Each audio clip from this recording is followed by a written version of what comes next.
Você já terminou um treino e pensou, Gente, será que eu desaprendi a correr? porque foi mais ou menos assim que eu comecei a desconfiar que tinha alguma coisa que não estava certa. Eu sou corredora de rua, formada em educação física, pós-graduada em nutrição esportiva e mesmo com uma certa bagagem, eu demorei para perceber o que estava acontecendo comigo. Eu estava treinando, cumprindo a minha planilha, fazendo tudo que uma corredora de rua responsável faz.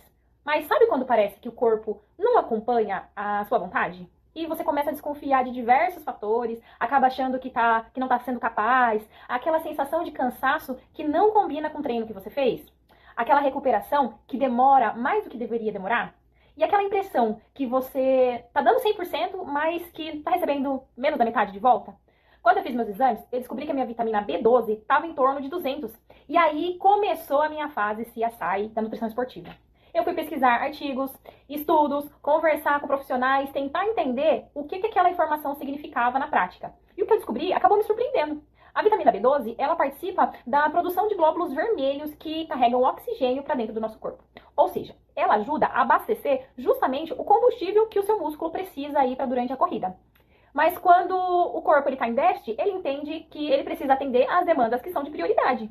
Traduzindo para o mundo da corrida, sem os níveis adequados da B12, o seu corpo ele pode funcionar como um carro quando vai fazer uma longa viagem, mas está com combustível baixo. Ele anda, mas não anda bem. Não vai longe, não rende, não responde, pode te deixar na mão na pior hora.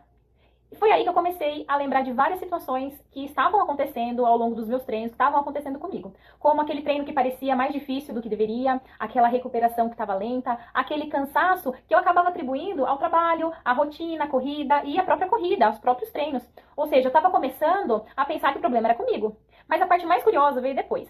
Quando eu comecei a conversar com algumas corredoras conhecidas sobre o assunto, elas convivem com esse sintoma sem nem imaginar que pode existir essa questão nutricional por trás. Elas acabam deixando passar batido, convivem achando que esse é o novo normal. Às vezes, a gente acha que a gente precisa de mais treino, de mais quilômetros rodados, de mais disciplina, de mais intensidade para resolver, e com isso a gente acaba fadigando ainda mais o nosso corpo.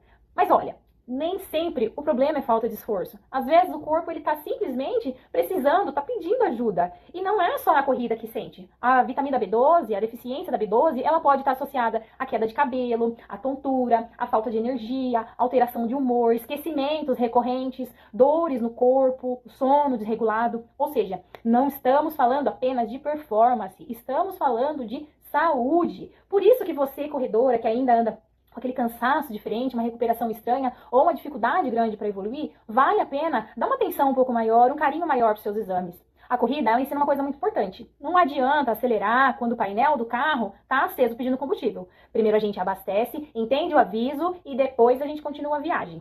Nem sempre nós precisamos treinar mais. Às vezes nós precisamos investigar, ouvir o nosso corpo um pouco mais.